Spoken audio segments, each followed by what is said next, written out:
Hi hello అందరికీ నమస్కారం. మీ BR న్యూస్కి స్వాగతం. బాపట్ల జిల్లా పర్చూరు నియోజకవర్గం మార్టూరు ఎమ్మెల్యే ఏలూరి సాంబశివరావు చేతుల మీదుగా నూతన ఆధునిక కార్తిక్ హాస్పిటల్ ప్రారంభం. మార్టూరులో ఆధునిక సౌకర్యాలతో నిర్మించిన హాస్పిటల్ను శుక్రవారం పర్చూరు నియోజకవర్గం శాసనసభ్యులు ఏలూరి సాంబశివరావు ప్రారంభించారు. గ్రామీణ ప్రజలకు సమీపంలోనే ఆధునిక వైద్య సేవలు అందించే ప్రయత్నం అభినందనీయమని, ఇది ఆరోగ్య సంరక్షణకు దోహదం చేస్తుందని ఆయన అన్నారు.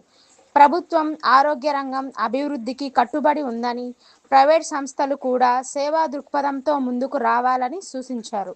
డాక్టర్ కార్తిక్ను అభినందించిన ఎమ్మెల్యే, ఆధునిక పరికరాలు, నిపుణులైన వైద్యులు అందుబాటులో ఉండడం వల్ల ఈ హాస్పిటల్ ప్రాంతీయ ప్రజలకు ఎంతో ఉపయుక్తం అవుతుందని పేర్కొన్నారు. ఈ కార్యక్రమంలో పలువురు టీడీపీ నాయకులు పాల్గొన్నారు.